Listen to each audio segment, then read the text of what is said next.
हरे कृष्ण। ओम नमो भगवते वासुदेवाय। स्वागत है आप सभी का हमारे चैनल पर। आज है 21 जुलाई 2025, श्रावण मास की 11वीं तिथि और आज है कामिका एकादशी का व्रत। आज हम अपने वीडियो पर सुनाएंगे आपको कामिका एकादशी व्रत की कथा। इसके अलावा आप हमारे चैनल पर सभी प्रकार की व्रत कथाएं और महात्म्य सुन सकते हैं। इसके लिए आपको केवल हमारे चैनल को सब्सक्राइब करके बेल आइकन पर क्लिक करना है, जिससे आने वाले हर वीडियो के नोटिफिकेशन आपको सबसे पहले प्राप्त हो जाए। और अगर आज की कथा अच्छी लगे तो लाइक करें और शेयर करें। लाइक तो अवश्य कर दें, क्योंकि आपकी लाइक से ही हमें ये पता चलता है कि आपको हमारा ये वीडियो पसंद आया है। तो आइए अब सुनते हैं प्रेम पूर्वक कामिका एकादशी व्रत की कथा। तो भगवान नारायण का ध्यान करते हुए कथा श्रवण करते हैं। कुंती पुत्र धर्मराज युधिष्ठिर बोले कि हे भगवान, मैंने आषाढ़ मास के शुक्ल पक्ष की देवशयनी एकादशी का विस्तार से वर्णन सुना। अब आप मुझे श्रावण मास के कृष्ण पक्ष की एकादशी की विस्तार सहित कथा सुनाइए। उस एकादशी का नाम क्या है तथा इसकी विधि क्या है? इसमें कौन से देवता की पूजा होती है? तब भगवान श्री कृष्ण बोले कि हे राजन, मैं श्रावण कृष्ण की एकादशी की कथा कहता हूँ, सो उसे ध्यान पूर्वक सुनो। एक समय इस एकादशी की पावन कथा को भीष्म पितामह ने लोकहित के लिए नारद जी से कहा था। नारद जी ने पूछा, हे पितामह, आज मेरी श्रावण मास के कृष्ण पक्ष की एकादशी की कथा सुनने की इच्छा है, अतः अब आप एकादशी की व्रत कथा विधि सहित सुनाइए। भीष्म पितामह नारद के वचनों को सुनकर बोले कि हे नारद जी, आपने मुझसे अत्यंत सुंदर प्रश्न किया है। आप ध्यान लगाकर सुनिए। श्रावण मास के कृष्ण पक्ष की एकादशी का नाम कामिका एकादशी है। इस एकादशी की कथा सुनने मात्र से वाजपेयी यज्ञ का फल प्राप्त होता है। कामिका एकादशी के व्रत में शंख चक्र गदाधारी भगवान विष्णु की पूजा होती है। जो मनुष्य इस एकादशी को धूप दीप नैवेद्य आदि से भगवान विष्णु की पूजा करते हैं, उन्हें गंगा स्नान से भी बड़ा फल प्राप्त होता है। सूर्य चंद्र ग्रहण में केदार और कुरुक्षेत्र में स्नान करने से जो पुण्य मिलता है, वह पुण्य विष्णु भगवान की भक्ति पूर्वक पूजा करने से मिल जाता है। श्री विष्णु भगवान के पूजन का फल समुद्र और वन सहित पृथ्वी दान करने और सिंह राशि में गोदावरी में स्नान करने के फल से भी अधिक होता है। व्यतिपात में गंडकी नदी में स्नान करने से जो फल मिलता है, वह फल भगवान विष्णु की पूजा करने से मिलता है। संसार में भगवान विष्णु की पूजा का फल सबसे अधिक है। भगवान की पूजा का फल श्रावण मास के कृष्ण पक्ष की एकादशी के फल के बराबर है। अतः नियमित भक्ति पूर्वक भगवान की पूजा न बन सके तो कम से कम श्रावण मास के कृष्ण पक्ष की कामिका एकादशी का व्रत अवश्य करना चाहिए। आभूषण युक्त बछड़ा सहित गौदान करने से जो फल मिलता है, वह फल कामदा एकादशी के व्रत को करने से मिल जाता है। जो उत्तम ब्राह्मण श्रावण मास के कृष्ण पक्ष की कामिका एकादशी का व्रत करते हैं तथा भगवान विष्णु की पूजा करते हैं, उससे समस्त देव नाग किन्नर पितृ आदि की पूजा हो जाती है। हे नारद, स्वयं भगवान ने अपने मुख से कहा है कि मनुष्यों को आध्यात्म विद्या से जो फल मिलता है, उससे अधिक फल कामदा एकादशी का व्रत करने से मिल जाता है। इस व्रत के करने से मनुष्य अंतिम समय में अनेक दुखों से युक्त यमराज तथा नरक के दर्शन नहीं करता। कामिका एकादशी के व्रत तथा रात्रि जागरण से मनुष्य को कुयोनी नहीं मिलती और अंत में वह स्वर्गलोक को प्राप्त होता है। इसीलिए पाप से डरने वाले व्यक्तियों को विधि विधान सहित इस व्रत को करना चाहिए। जो उत्तम मनुष्य श्रावण मास के कृष्ण पक्ष की कामिका एकादशी को तुलसी से भक्ति पूर्वक भगवान की पूजा करते हैं, वे इस संसार सागर में रहते हुए भी इससे इस प्रकार अलग रहते हैं जिस प्रकार कमल जल में घिरे हुए भी जल से अलग रहता है। इस व्रत के करने से मनुष्य अंतिम समय में अनेक दुखों से युक्त यमराज तथा नरक की यातना नहीं भोगता। कामिका एकादशी के व्रत तथा रात्रि जागरण से मनुष्य को योनि नहीं मिलती और अंत में स्वर्ग को जाता है। भगवान की तुलसी दल से पूजा करने का फल 1 भार स्वर्ण और 4 भार चांदी के दान के फल के बराबर है। श्री विष्णु भगवान रत्न, मोती, मणि, आभूषण आदि की अपेक्षा तुलसी दल से अधिक प्रसन्न होते हैं। जो मनुष्य भगवान की तुलसी दल से पूजा करते हैं उनके समस्त पाप नष्ट हो जाते हैं। हे नारद, मैं स्वयं भगवान की अत्यंत प्रिय श्री तुलसी जी को नमस्कार करता हूँ। तुलसी जी के दर्शन मात्र से मनुष्य के समस्त पाप नष्ट हो जाते हैं और शरीर के स्पर्श मात्र से मनुष्य पवित्र हो जाता है। तुलसी जी को जल से स्नान कराने से मनुष्य की समस्त यातनाएं नष्ट हो जाती हैं।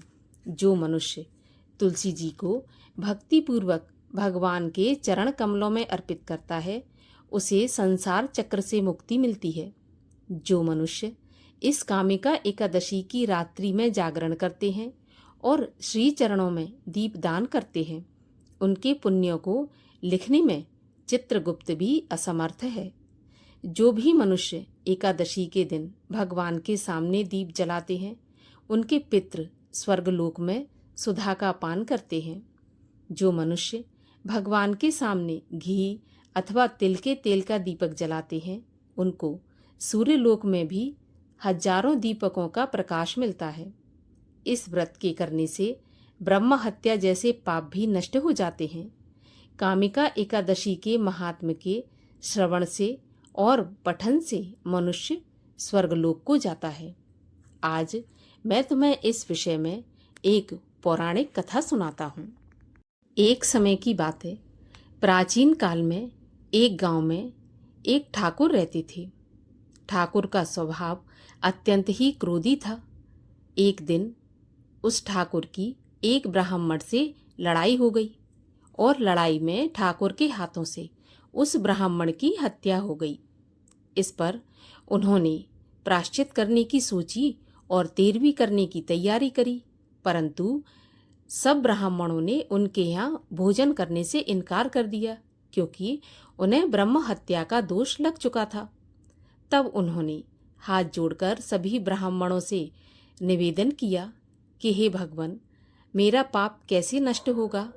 कृपा करके मुझे ये बताइए कि मैं इस ब्रह्म हत्या के पाप से कैसे मुक्त हो सकता हूँ। उसके ऐसे दीन वचन सुनकर, प्रार्थना सुनकर सभी ब्राह्मणों ने उससे कहा कि तुम्हें श्रावण मास के कृष्ण पक्ष की एकादशी अर्थात कामिका एकादशी का व्रत करना चाहिए। उससे सभी पाप नष्ट हो जाते हैं। जब श्रावण मास के कृष्ण पक्ष की एकादशी आई तो ठाकुर ने वैसा ही किया। भगवान का व्रत किया, विधि विधान से पूजन किया। रात्रि जागरण करते हुए जब भगवान के चरणों में उसकी आंख लग गई तो रात्रि में भगवान ने उसे स्वप्न में कहा कि हे ठाकुर, अब तेरा पाप दूर हो गया है। अब तू ब्राह्मण की तेरवी कर सकता है। तेरे घर का सूतक भी समाप्त हो चुका है।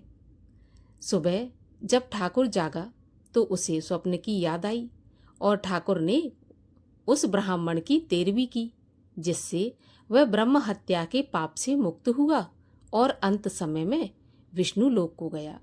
इस प्रकार से जो भी भक्त कामिका एकादशी का व्रत करते हैं, कथा सुनते हैं, वह ब्रह्म हत्या जैसे पापों से भी बड़ी सरलता से मुक्त हो जाते हैं।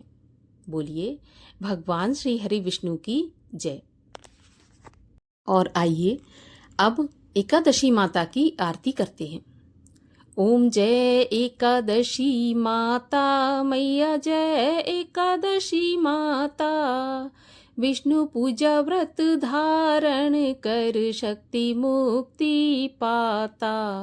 ओम जय एकादशी माता, नाम गिनाऊं तेरे देवी, भक्ति प्रदान करनी, गण गौरव की देनी माता, शास्त्रों में बरनी। ओम जय एकादशी माता, मार्गशीर्ष के कृष्ण पक्ष की उत्पन्ना विश्वतारिणी जन्मी, शुक्ल पक्ष में हुई मोक्षदा, मुक्तिदाता बन आई। ओम जय एकादशी माता, पौष के कृष्ण पक्ष की सफला नामक है, शुक्ल पक्ष में होए पुत्रदा, आनंद अधिक रहे। ओम जय एकादशी माता,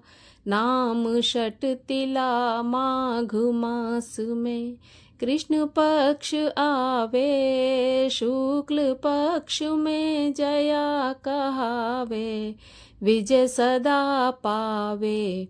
ओम जय एकादशी माता, विजया फाल्गुन मास कृष्ण में शुक्ला आमल की, पाप मोचनी कृष्ण पक्ष में चैत्र महाबली की।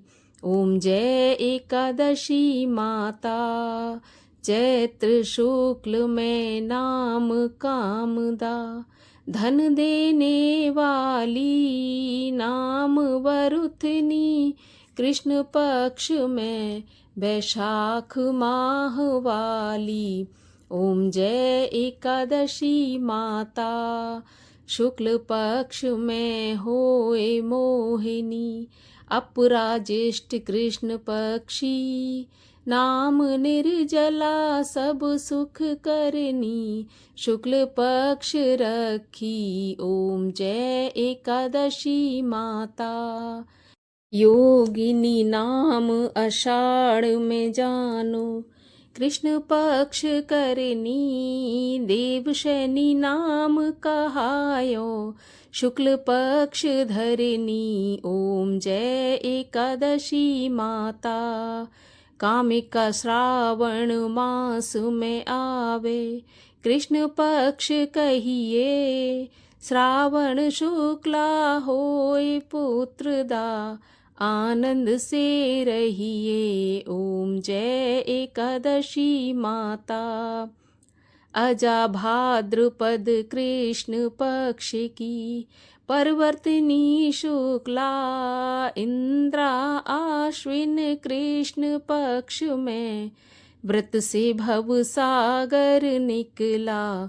ओम जय एकादशी माता, पापांकुशा है शुक्ल पक्ष में, पाप हरन हारी, रमा मास कार्तिक में आवे, सुखदायक भारी।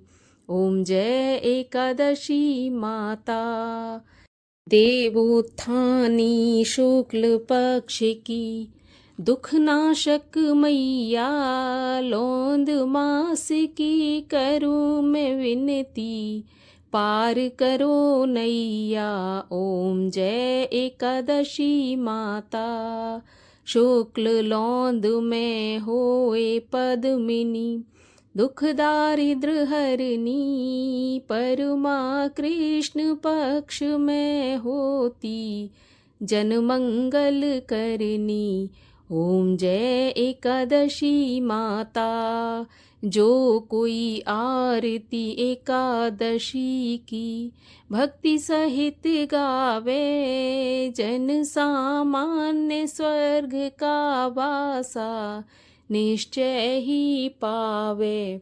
ओम जय एकादशी माता, बोलिए एकादशी मैया की जय, 11 माता की जय, विष्णु भगवान की जय।